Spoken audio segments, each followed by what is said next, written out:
Was that the line you were rehearsing in front of the mirror? You were like when you last night you're like, I don't I'm rehearse gonna my, feel really, you're like, I'm gonna make it very heartfelt, and then I'm gonna throw in even though I Snyder do tells not really bad rehearse jokes. my jokes Was like Rakia watching? Was Rakia like, that's so good, that's good? that's your thing, not mine.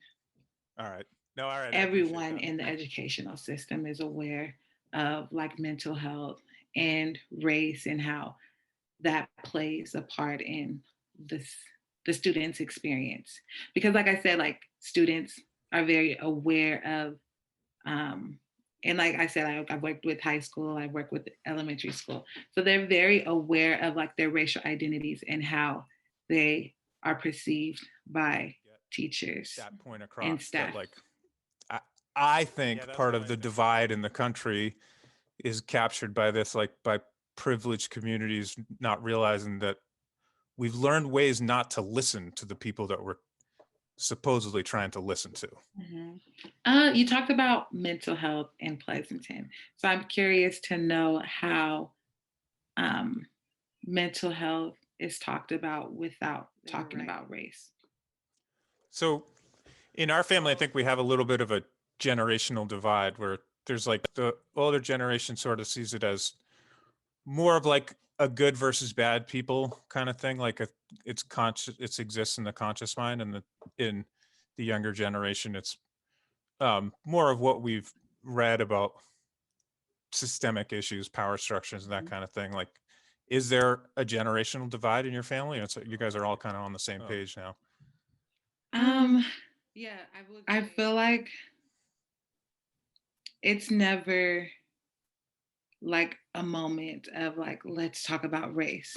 In Black Like home, it's when just something. we talk about racism, the conversation doesn't go super deep, right? I mean, sometimes it gets, we trip up on, we're having different definitions, or um, we haven't really taken time to define what the power structures are. So um, But very we don't young get to that age point. people, and especially like the environment that they were raised, they understand racial identities. I've worked with kids in elementary school, and they understand like the space that they occupy as a Black child in America.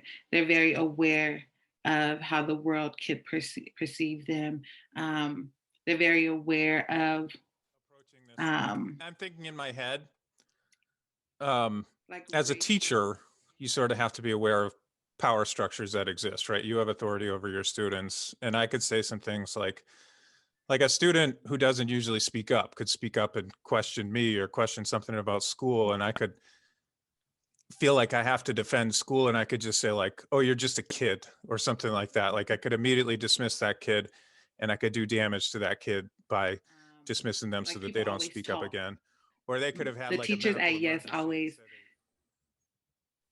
like encouraged me and told me that like I was meant for success. So when I was in college, I never like felt like people were superior to me or I didn't belong there. But I was, and oftentimes like the only Black person in class. Um, and that experience was like could be uncomfortable not having anyone um, that I felt like understood or I could connect to, and especially now being in grad school, although like I am around like-minded people, um, there's still a like a sense of part of me thinks I yes, could you're help here and you're doing the bridge work, the but gap you a don't little bit. There's a big understand. wall of communication barrier between Oakland and Pleasanton, I think. But like when I think back to me, I was a fish out of water. Like I had spent several years in finance, and then I went to grad school, and then I had a master's degree in economics, and I had been taught by the world that I kind of understood how it works. I'm 27 years old, and then I start teaching in Oakland, Miss and I was a Barnes, fish out of everyone water. was And so a very lot of helpful. Of course, like when I Miss look Hass back at during our my senior year, she also worked with us very closely. Was a part of like my college experience, are preparing me for college and writing. Miss Hayes in English, her being a person of color as well, and I really Remember Miss Cooper. Do you remember Miss Cooper? You have to be you have to be like if I were to say the funniest student I remember was like, and if I was just like Nikki Lacy or something, like it could be a like you do have. All right, welcome, Nikki. Thank you for accepting my invitation to have me interview you. This is kind of just like a just sort of a silly idea I had that I'm got a lot of time on my hands. I mean, not a ton of time on my hands, but I'm in my house a lot, and we have Zoom. We have these new ways of communicating, and to be the idea of um, interviewing former students, interviewing people that had like that remembered yes, seemed like a cool idea to me. And I've done other interviews, but I'm a little bit nervous about this one because I'm excited for it because it's my first one with somebody from Yes, and it's also because most of my interviews before haven't had that much laughter involved, and I feel like if I can't have an interview with you that involves laughter, then that's never going to happen because you're always Never. never you. I'm going to try my best to be nice to you. So maybe we'll follow the theme of your other interviews. Well, I think that's the thing is like people don't want to see nice in this. So if you want to be edgy, you can come at me. I can defend myself. Just like high school, good old times. Exactly. Exactly. Um, but I know we have a relationship where we don't say nice things to each other. We usually deal with each other sarcastically, but you were a very impactful student on me. I feel like I always appreciated your sarcasm, and you were the type of student that would say it how it is. I always saw a future leader in you. You would laugh at my good jokes and you would call me out on my bad jokes. Very few good ones though. Well, that's sometimes Okay, you okay, okay. misremember Go ahead. things. And I don't think I speak for Yes, but I feel like if Yes was around and could say which students made it proud, you would definitely be a student that makes Yes and the school proud. So I thought, let's interview Nikki. Let's see what she has to say. What do you remember about Yes? Is that too general of a question for you to start with? It is a general question, but Yes was such a pivotal place for me in my life. So many memories. I often say that like graduation was more of a funeral than it was a celebration because knowing that we would not have that space to go back to and to visit and to like encourage the grades under us, it was really difficult, like leaving and departing from Yes. Yeah, I remember I remember that year vividly because we knew we were closing throughout the whole year, and we knew it would have a huge impact on the students. I always knew that. I haven't, as soon as it closed, I'd lost, other than through Facebook. Facebook doesn't get very deep usually. Like I lost touch with what the experience was, but, Mhm. um, um, but what about who were your people at Yes? Who are you still in touch with? Um, so yes, because it was just such a small community, um, it was difficult not to like know everyone and form some sort of relationship with everyone. Um, and so like now, oh my gosh, that was 10 years ago. Oh my gosh, I'm so old. Now I'm like looking like fast forwarding to 10 years. Um, via social media, I keep in touch with a lot of people. But like the core people from my grades that I would say like I'm still in contact with is Odette, of course. She was my right hand at the school, and Sierra, and Miss Baez. Are we including teachers in that? Of course, yeah. I want to Um, interview Miss Baez. well, I can. I'm sure you can get her on, but she's a very, very busy woman. I know. um, I I did my when I was an undergrad. I internshiped at Fremont with Miss Baez my last year. And then working at Castlemont, I was still connected to Haas and Bremner and Saba. Okay. That was going to be one of my questions was which like I know you and I had a good relationship in terms of like, you know, we had Mhm. a friendly relationship. I don't think I you didn't love math, right? Or at least you didn't your senior year you were in my calculus class, right? You didn't always want to be in there. I did Uh, not always want to be in your AP calculus class.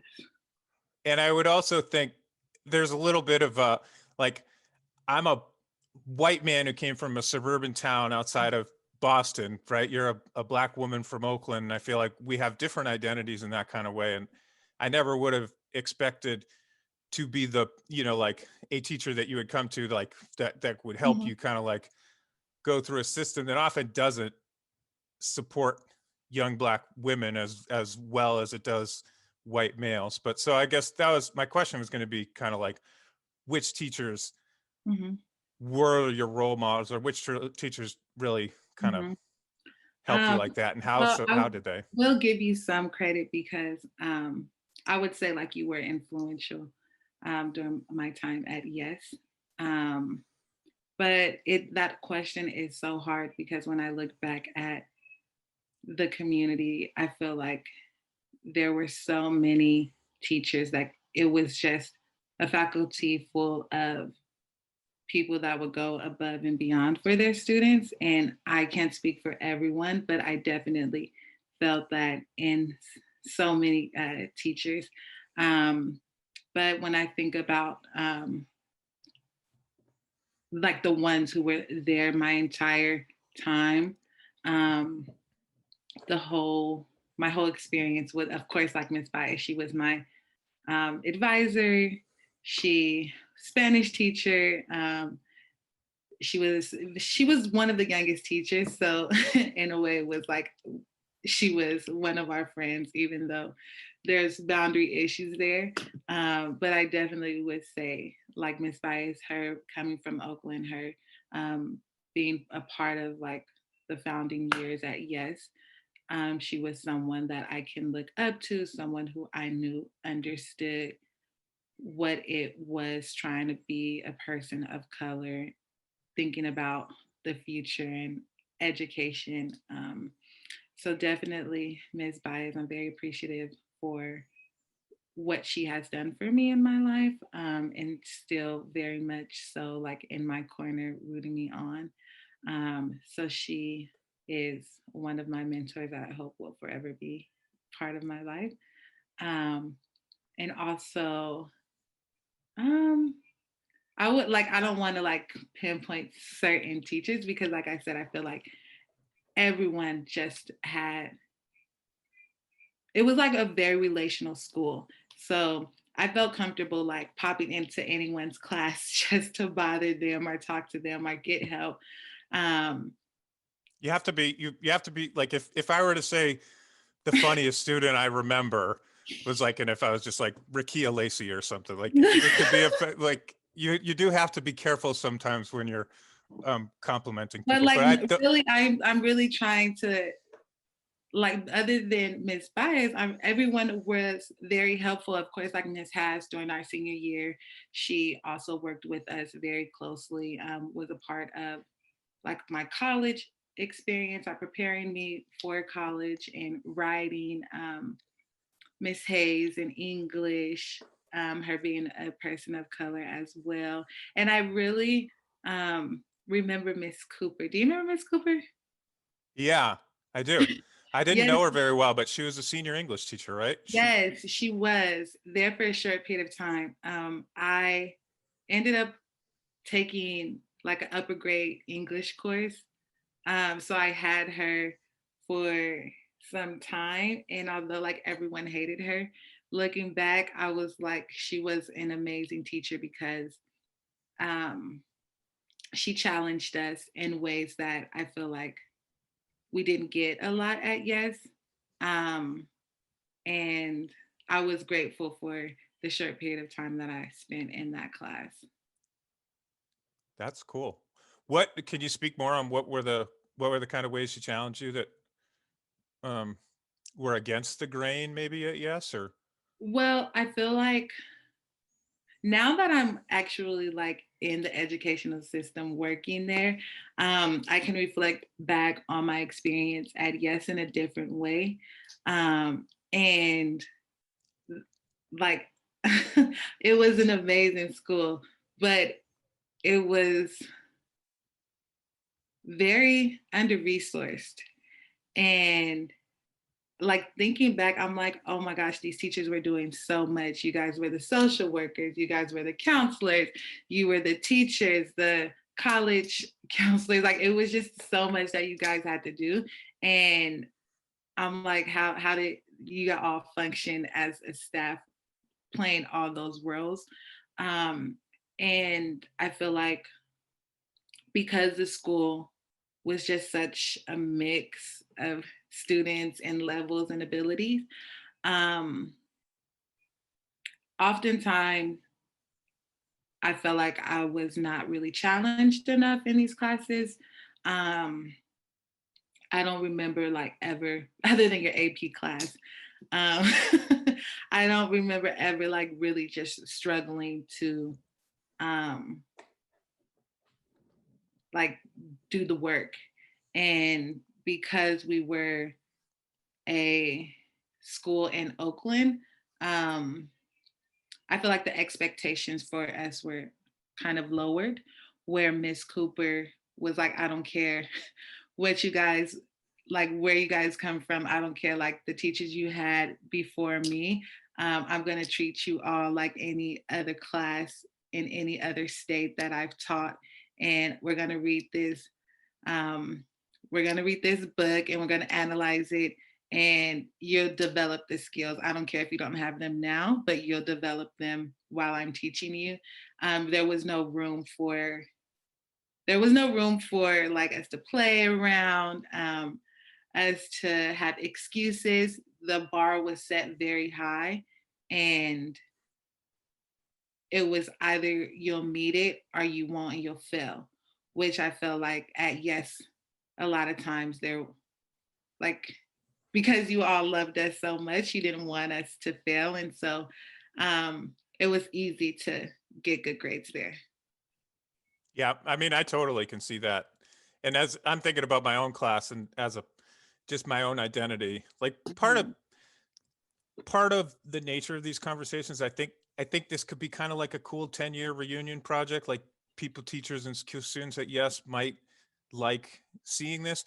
I also am in a totally different place now. Like I teach in Pleasanton, which is a community that, now we're seeing commercials for ending systemic racism, like during the Super Bowl and things like that. But we still have a difficult time talking about our own racial identities there. So like part of me thinks I could help bridge the gap a little bit. There's a big wall communication barrier between Oakland and Pleasanton, I think. But like when I think back to me, I was a fish out of water. Like I had spent several years in finance, and then I went to grad school, and then I had a master's degree in economics, and I had been taught by the world that I kind of understood how it works. I'm 27 years old, and then I start teaching in Oakland, and I was a fish out of water. And so a lot of when I look back at my experience at Yes, it was me. It was me, a lot more me learning about myself. And I do think that I wasn't good at holding students to, like I think I was good at the relationship building part, but I don't think I was good at like holding a hard line like that.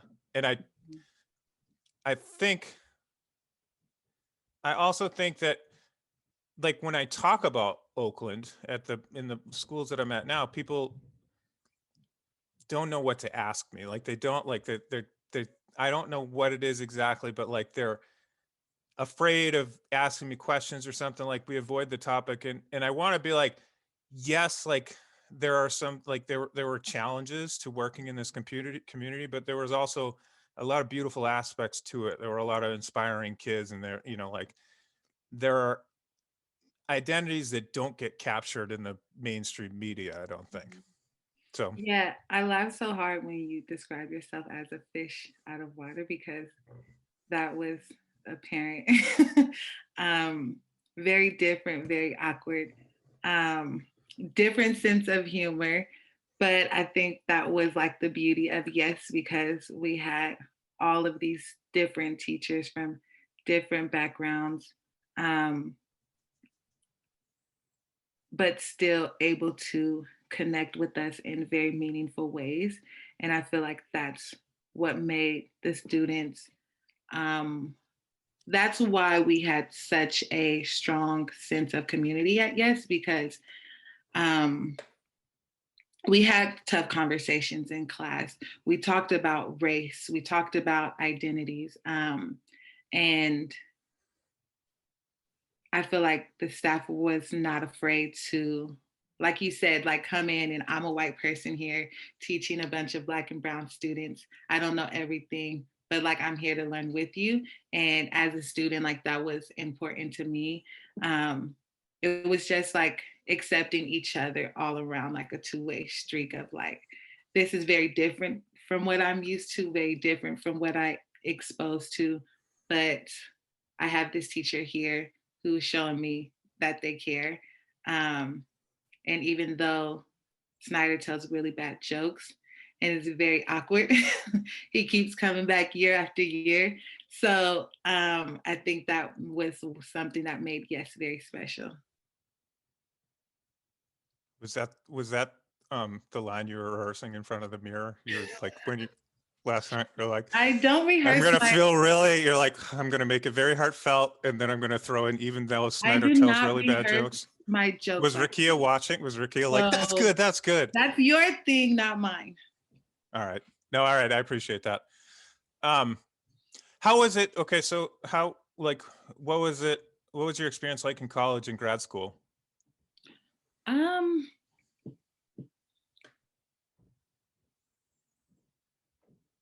my experience compared to Well, all right, maybe I should say more about this. Like I've in some of my other interviews, I've talked to first generation college students. I don't know if you're a first generation college student or not, but a lot of I've talked to students who've kind of like they're and actually not just students of mine. One was my high school baseball coach too, that was a first generation college student. But that experience of feeling like kind of an outsider in the college community and feeling like an outsider to like the hometown community. Like, did you ever do you have any kind of experiences like that? Like, um I have been fortunate, I feel like, um, in my experiences in college because I never like felt like a fish out of water.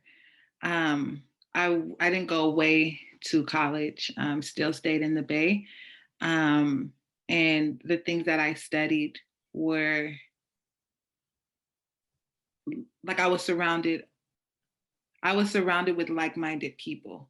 So I never really had like major impacting experiences that was like exposed me to like a new way of life. But I would say that I, when I said like I wasn't a fish out of water, um, I mean as in a sense of like I never felt like I never was, what am I trying to say? I never felt like I lacked anything. I never felt like I wasn't supposed to be here. I never felt like uncomfortable or embarrassed. And I think that I, like, yes, is a big part of that because um, it was youth empowerment. So I very much was encouraged and always, like, people always taught the teachers at Yes always like encouraged me and told me that like I was meant for success. So when I was in college, I never like felt like people were superior to me or I didn't belong there. But I was and oftentimes like the only Black person in class. Um, and that experience was like could be uncomfortable not having anyone um, that I felt like understood or I could connect to, and especially now being in grad school, although like I am around like-minded people, um, there's still a like a sense of yes, you're here and you're doing the work, but you don't understand what it's like to be like a black person or like a person of color, if that makes. I know I talked in circles, but No, no, that makes sense. And I'm putting you on the spot. I feel like I'm glad we're approaching this. Like, I'm thinking in my head, um, as a teacher, you sort of have to be aware of power structures that exist, right? You have authority over your students. And I could say some things like a student who doesn't usually speak up could speak up and question me or question something about school. And I could feel like I have to defend school, and I could just say like, "Oh, you're just a kid," or something like that. Like I could immediately dismiss that kid, and I could do damage to that kid by dismissing them so that they don't speak up again. Or they could have had like a medical emergency and said they didn't do their homework, and I could be like, "You're just lazy," or something like that. Like I mhm, think a lot of times um these power structures, you have to be aware of them because if you're on the end with the power, you have to tread lightly. So as a white man talking to a black woman, I also feel like there's a power structure there. And I've seen kind of like, I'll see people ask somebody to like speak for the entire black community or something like mhm. that, like commit these kind of um microaggressions, I guess we call them. But like I'm sort of curious to go deeper into this conversation, but also treading lightly because I don't want um to do any kind of damage. Not, I mean, I'm not worried about like I know you're pretty tough and you're pretty good about talking, but Mhm. um it's a little bit uncomfortable. I guess I'm curious, in my district, we talk about mental health a lot. I think we have a hard time talking about race and racism, but we talk about mental health a lot. And so I think of ways that those two are connected. I think they are Mhm. connected in several ways. But like, you work with kids, like what's your idea, and at what age do kids start developing a racial identity? Um, so I'm not the spokesperson for mental health, um, but at very young age, people, and especially like the environment that they were raised, they understand racial identities. I've worked with kids in elementary school, and they understand like the space that they occupy as a Black child in America. They're very aware of how the world could perceive them. Um, they're very aware of um, like racial tension, and it's very easy if it's very easy to pick up on um, like it's just I would say like at a very young age they can understand race and racial issues and identity. Yeah, that's kind of my, as somebody who didn't confront it till I was in my late 20s, I feel like I'm I'm at the point where I think a lot of the issues we go through today are, we have an older generation in privileged communities, especially white privileged communities, that doesn't talk about identity, that for whatever reason, like erases it from the conversations a lot of times. And so I think in my community, a lot of the mental health, like kids are living in a highly racialized, like you can't, even if you're a white kid in Pleasanton, you can't um, ignore race anymore, and you have power structures a lot of times that prevent the conversation. Mhm. Um, I'm curious. I feel this in my family sometimes, like when we talk about racism, the conversation doesn't go super deep, right? I mean, sometimes we trip up on, we're having different definitions, or um, we haven't really taken time to define what the power structures are. So um, we don't get to that point. I always felt like, I know you and I are two totally different identities, but you and your sister were two of my favorite students and like always made me laugh. I was always like that Lacy family, whatever they're doing something right. And it reminded me of the bond that I have with my siblings. Like Mhm. um, we're fun, we laugh together and everything. And so then another question I had was like, how does that conversation come up in your family growing up? Like, um, Um, I feel like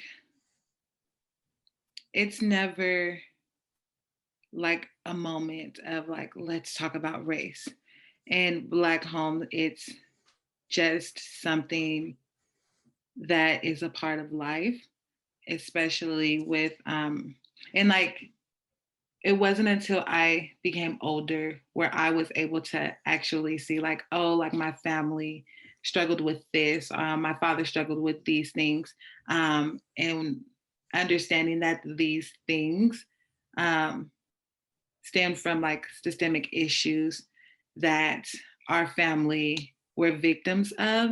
And so, especially now that like my sisters and I, we're all older, we are all like we understand how institutions work. We're able to have these conversations and like reflect back on our childhood. But when I was younger, it was always like I didn't like understand if my parents would be like, oh, like the system is set up like this, or like it's because we're black. Yeah, like I knew of like police brutality and like being very careful and people being afraid of like black people and but it wasn't, I would be like, okay, like I just saw it from a lens of like, this is my family, this is how we function. Um,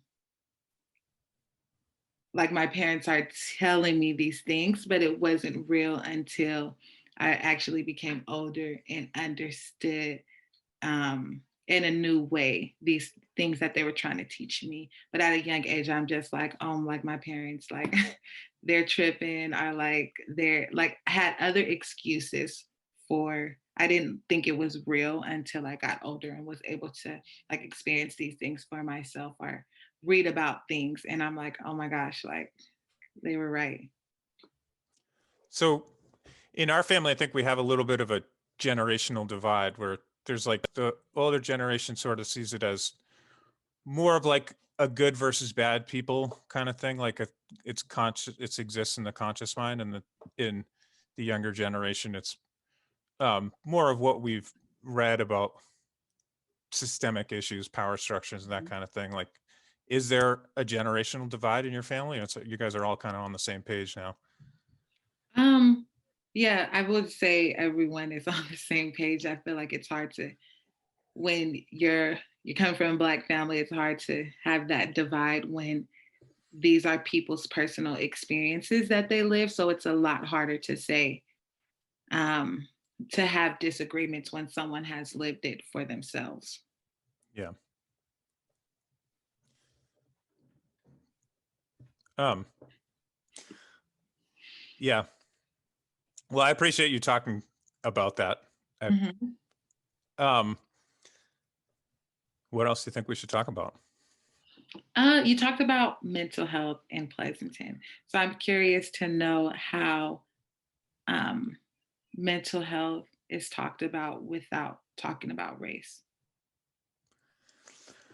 Well, I mean, I do talk about, I do in my class talk about it, and I try to talk about my own personal experience, Mhm. kind of personal experience, both as um, a white person who thought I was kind of, had like the white savior complex, kind of like thinking I was going to fix everyone's problems, or, like I thought I could wear a shirt and a tie and that would like inspire kids to go to college or something like that, like just kind of like the disconnect between what I in pictured the situation to be versus what I found it to be, how that was more about learning about myself. I also talk about how it's difficult to talk about my experiences in Oakland, in Pleasanton, because I think this is what happens in privileged communities is like places where the rules have benefited them have a way of kind of erasing the conversation about the rules from the, like that gets removed. Like, so, um, for whatever reason, like, it's hard. People don't, we have good teachers in Pleasanton. We have teachers that know their content and they do a very good job. We're Blue Ribbon High School. We produce a ton of college kids, but also I'm like, we have tons to learn from these educators that I taught around at Yes. Like that, like these people were inspired about their work. They understood relationship building, and the kids could teach you a ton about having conversations that are really challenging to you. But then it's like, I don't know how to get that point across, that like, I, I think part of the divide in the country is captured by this, like by privileged communities not realizing that we've learned ways not to listen to the people that we're supposedly trying to listen to. Mhm. And I would even argue that it's not only in privileged communities, because the teachers that are working in underprivileged communities come from privileged communities themselves. And so, working in Oakland schools, um, I found that a lot of the work that I do is like with the teacher, and trying to, so like it was explained to me that like kids come to school with an invisible suitcase, and oftentimes teachers don't understand that. All they see is like the child and the behaviors that they're presenting. And it's very hard for them to see more than that, and to like dig deeper, into like the child and the trauma. And so, I think that is very important that everyone in the educational system is aware of like mental health and race, and how that plays a part in this the student's experience. Because like I said, like students are very aware of, um and like I said, I've worked with high school, I work with elementary school, so they're very aware of like their racial identities and how they are perceived by teachers and staff. Yeah, that's what I think too. Or, I hadn't heard the invisible suitcase, but I like Mhm. that. One thing we do, um, we talk about mental health a lot. Like, like sometimes I feel like we don't know what to do about it, so we just talk about it. And then, and I see the same thing a little bit. Like, I've been made some jokes with cousins of mine about like our generation does the same thing with like mindfulness and meditation and Mhm. reflection and all this kind of stuff. And I'm like, we're not that comfortable doing that stuff, but we're very comfortable talking about that stuff. But in my community, in my school community, I definitely see we talk about mental health. Don't worry about your grades. Don't put so much energy into it. But then we assign hella homework, and Mhm. like we're these kids who I think it's hard to expect someone working in your community to feel sympathy for the kids that are in my community. But the kids in my community are in a rat race, and like the teachers contribute to that rat race, and that's all, in my opinion, a um that all stems from our college admissions like system, like the um in that, I don't know, to me that's like a conversation that, like, I like to think of issues that both communities can um unite together to challenge, Mhm. um and that's what I see in mine. Yeah, it's very hard for me to, um like imagine Pleasanton Unified and like having sympathy for that district. Um, but it's very easy for me, especially coming from mental health, to be empathetic with what's going on right now and how difficult that is on everyone, and not just like a specific, community or a specific, population of people. Yeah. Well, I think it's, I also feel like,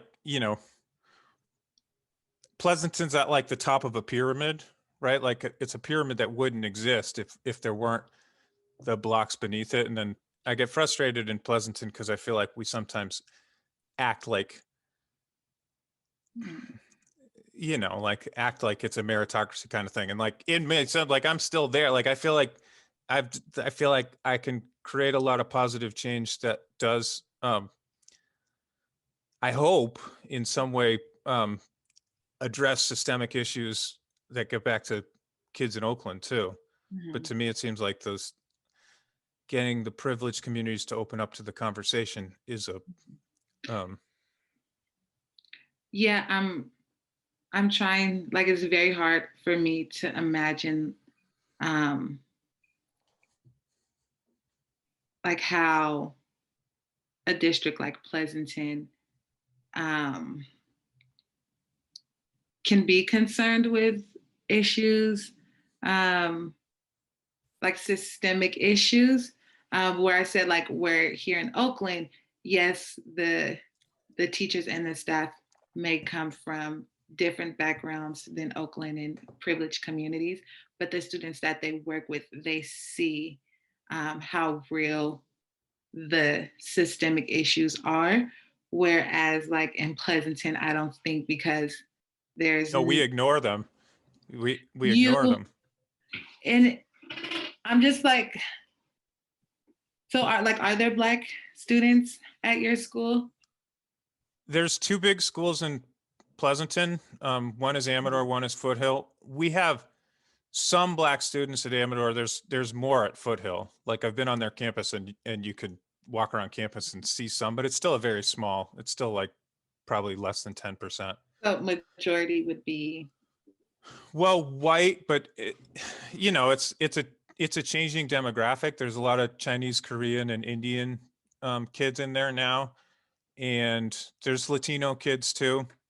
Mhm. Um, Not a lot of Black students, and I think in some ways it's tougher. It puts a different kind of pressure for that Black student in Pleasanton because they're Mhm. people can't people project these things, but they can't accept that they do. Like there's Mhm.